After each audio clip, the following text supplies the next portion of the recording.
अस्सलाम वालेकुम dear students. आज का जो हमारा टॉपिक है वो है डेटा मॉडल्स के बारे में। डेटाबेसेस के अंदर बेसिकली 3 डेटा मॉडल्स यूज़ किए जाते हैं, तो हम इनको डिफरेंट लेक्चर्स के अंदर डिस्कस करते हैं। सबसे पहले हम देखते हैं कि डेटा मॉडल जो हैं वो क्या होते हैं। Basically set of concepts to describe the structure of database. Basically कुछ कंसेप्ट्स होते हैं जिसके अंदर आप अपने डेटाबेस के स्ट्रक्चर को जो है वो डिफ़ाइन करते हैं, उसके अंदर कॉन्स्ट्रेंट्स को, रिलेशनशिप को जो है वो डिफ़ाइन करते हैं। अब इन शॉर्ट आपको मैं बताता हूँ कि मॉडल्स जिस तरह हम कहते हैं रियल लाइफ के अंदर आप कोई चीज़ बनाते हैं, कोई कंस्ट्रक्शन या इवन आप करने जा रहे होते हैं, आप इवन कोई घर बनाते हैं, तो सबसे पहले उसका एक मॉडल बनाया जाता है। उस मॉडल के अंदर आप बताते हैं कि मैं अपना घर जो है वो किस तरह से बनाना चाह रहा हूँ। ठीक है, मॉडल डेवलप होता है, आप फिर वो जो है वो कंस्ट्रक्टर को जो है वो देते हैं, वो फिर उस मॉडल के अकॉर्डिंग जो है वो आपके उस घर की तामीर को मुकम्मल करता है। इसी तरह जो आपका एक डेटाबेस है, डेटाबेस को जब भी डेवलप किया जाता है तो उसका एक मॉडल डिफ़ाइन किया जाता है, उसकी स्ट्रक्चर को डिफ़ाइन किया जाता है, उसके रूल्स को उसके अंदर डिफ़ाइन किया जाता है। तो उसके बाद फर्दर जो है वो डेटाबेस के ऊपर वर्किंग होती है।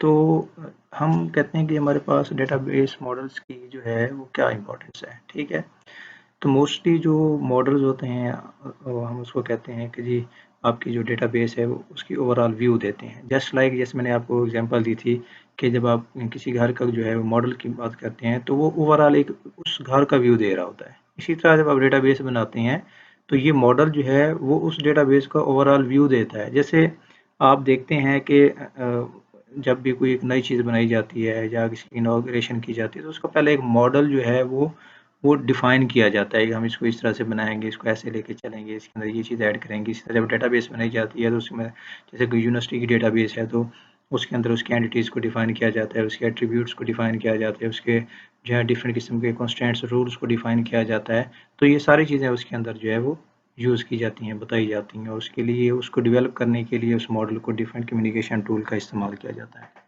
बेसिकली ये जो है ये ग्राफिकल रिप्रेजेंटेशन है, किसी भी जो है वो किसी डेटाबेस के स्ट्रक्चर की ग्राफिकल रिप्रेजेंटेशन कहलाती होती है। तो इसका मकसद क्या होता है, जैसे मैंने भी आपको फिर वही एग्जांपल दूंगा किसी चीज़ के रियल वर्ल्ड के अंदर किसी चीज़ की डेवलपमेंट की। तो इसी तरह जब डेटाबेस बनाई जाती है तो इसका मकसद ये होता है कि जो आपका डिज़ाइनर है, जो आपका एप्लीकेशन प्रोग्रामर है और जो आपका एंड यूज़र है, आप इसको किस तरह से जो है फैसिलिटेट करेंगे कि जैसे आप डेटा लास्ट लेक्चर के अंदर मैंने आपको बताया था डेटा इंडिपेंडेंस के अंदर, और उससे पहले मैं 3 लेवल आर्किटेक्चर के अंदर के जो व्यू डेवलप किए जाते हैं, जैसे यूज़र व्यू है, उसके अंदर स्टूडेंट व्यू है, आप उसके अंदर फैकल्टी व्यू कहते हैं जी, उसके अंदर आप एचओडी का एक व्यू है। तो इसी तरह जो बेसिकली डेटा मॉडल्स हैं उसके अंदर ये पहले बताया जाता है जी यहाँ पे डिज़ाइनर है या एप्लीकेशन प्रोग्रामर है या एंड यूज़र है, वो उसके अंदर आप बेसिकली इन तीनों लोगों को जो इम्पोर्टेंट लोग हैं वहाँ पे फैसिलिटेट कर रहे होते हैं। तो बेसिकली ये किसी भी डेटाबेस की लॉजिकल स्ट्रक्चर को यहाँ पे डिफाइन करता है। तो डेटा मॉडल्स के जो हैं वो पार्ट होते हैं, 3 पार्ट्स हैं यहाँ पे। तो सबसे पहला जो है वो स्ट्रक्चरल पार्ट इसका कहलाता है।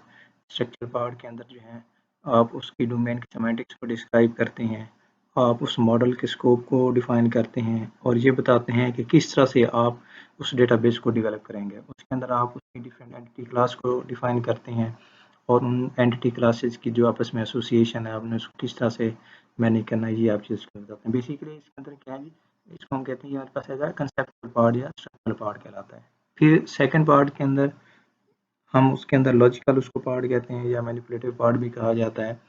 आपने डेटाबेसेस के ऊपर जितने ऑपरेशन परफॉर्म करने हैं आप बेसिकली यहाँ पे उनको डिफाइन करते होते हैं। ठीक है जी, इसके अंदर जो है वो डिफरेंट कॉलम्स हैं, टेबल्स हैं, आप उसकी डिस्क्रिप्शन बयान करते हैं, आप किस तरह से उनको जो है वो डाटा को अपडेट करना है, किस तरह से डाटा को रिट्राइव करना है। तो बेसिकली जो मेन मैनिपुलेटिव पार्ट होता है उसको आप यहाँ पे डिफाइन करते हैं। तो इन दी एंड जब आप मॉडल बनाते हैं तो उसके अंदर डेफिनेटली आपको कॉन्स्टेंट रूल को भी डिफाइन करना होता है। कुछ सेट ऑफ रूल्स हैं, जैसे कोई मेथड है, उसका क्या टेस्ट मेथड है, सिक्योरिटी की तरह इम्प्लीमेंट करनी है, आपने उसके जो है वो डाटा टाइप्स इसके अंदर किस तरह से लगानी है, किस जो है वो बेसिकली रूल्स किस किस जगह के ऊपर इम्प्लीमेंट करने हैं।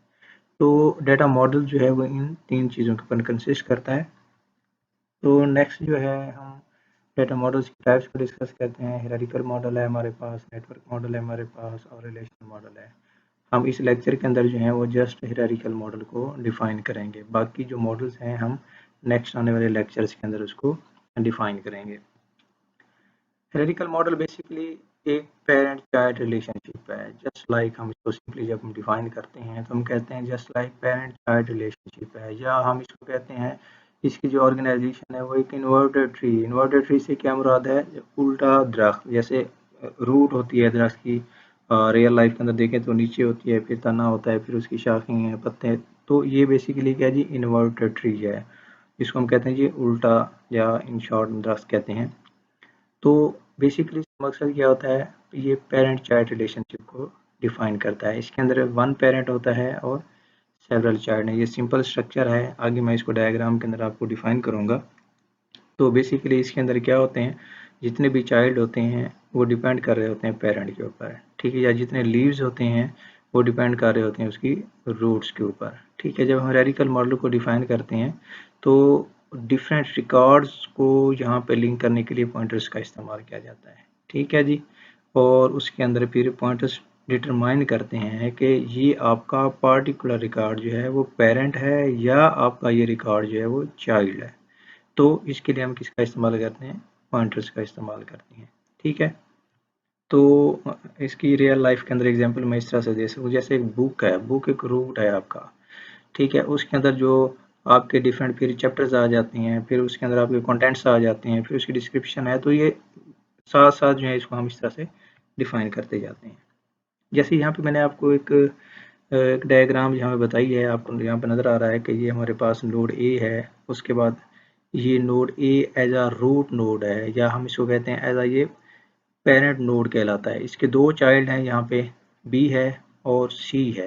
अब यहाँ पे देखें ए जो है ये एज अ पेरेंट नोड है और ये 1 है, और दूसरा हम कहते हैं जी बी जो है और सी ये इसके चाइल्ड नोड कहलाते होते हैं। और फिर इसी तरह से आप देखें बी है उसके फिर दो सब जो है वो नोड हैं, और सी है उसके फिर दो सब नोड हैं। तो इसी तरह ये एक हायरार्की है कि पेरेंट्स हैं उसके फिर चाइल्ड हैं, फिर वो चाइल्ड पेरेंट्स बन जाते हैं, फिर उसका चाइल्ड हैं। तो ये एक हायरार्की जो है वो चलती रहती है। तो इसको हम कहते हैं, अब देखिए इसको हम कहते हैं, मैंने जैसे स्टार्ट में आपको बताया था कि इन्वर्टेड ट्री, कि आपके पास रूट ऊपर है और लीव्स जो हैं वो आपके पास यहाँ पे नीचे आ रहे हैं। इसकी लिमिटेशंस हैं, ये किस वजह से जो है आज हम इसको ज़्यादा यूज़ नहीं करते मेनली, उसकी वजह ये है कि इसको मेंटेन करना डिफ़िकल्ट है। आप इसको जब देखते हैं तो जब इसके अंदर जो आपके डाटा का वॉल्यूम है, जिस तरह स्ट्रक्चर है बढ़ती जाती है, तो इसको फिर ऑर्गेनाइज करना, मेंटेन करना जो है वो बहुत डिफ़िकल्ट होता जाता है, ठीक है। जब आप इसमें से किसी नोड को डिलीट करते हैं, फॉर एग्जांपल ये है कि अगर आप इसमें से अगर ए नोड को यहाँ से आप नोड को डिलीट कर देते हैं तो ऑटोमेटिकली जो है इसके जितने जो चाइल्ड नोड हैं बी और सी हैं वो डिलीट हो जाएंगे। अगर बी और सी डिलीट हो जाते हैं डेफिनेटली डी ई एफ और जी जो है वो भी ऑटोमेटिकली डिलीट हो जाएंगे। तो इसके अंदर ये उसका जो है ड्रॉबैक है कि अगर इसका चाइल्ड नोड जो है वो डिलीट हो जाए तो सारे के सारे नोड जो हैं वो आपके डिलीट हो जाते हैं। उसके अलावा ये है कि जब आप पॉइंटर के थ्रू जो है आपने जैसे आपको डिफरेंट पेरेंट चाइल्ड को लिंक किया था, तो इसी तरह से जब आपका कोई नोड उसमें से जो है वो डिलीट हो जाता है, या आप दरमियान में किसी नए नोड को जो है वो इंसर्ट कर देते हैं, तो फिर डिफ़िकल्ट हो जाता है पेरेंट चाइल्ड रिलेशनशिप को मेंटेन करना। फिर दोबारा से आपको सारी की सारी स्ट्रक्चर जो है वो डेवलप करनी पड़ जाती है। तो इसलिए कहा यही जाता है कि ये बेसिकली जो है इसकी स्ट्रक्चर जो है वो कम्प्लेक्स है, ठीक है। और इस कम्प्लेक्सिटी की वजह से जो है मोस्टली जो है अब इसका इस्तेमाल कम हो गया है।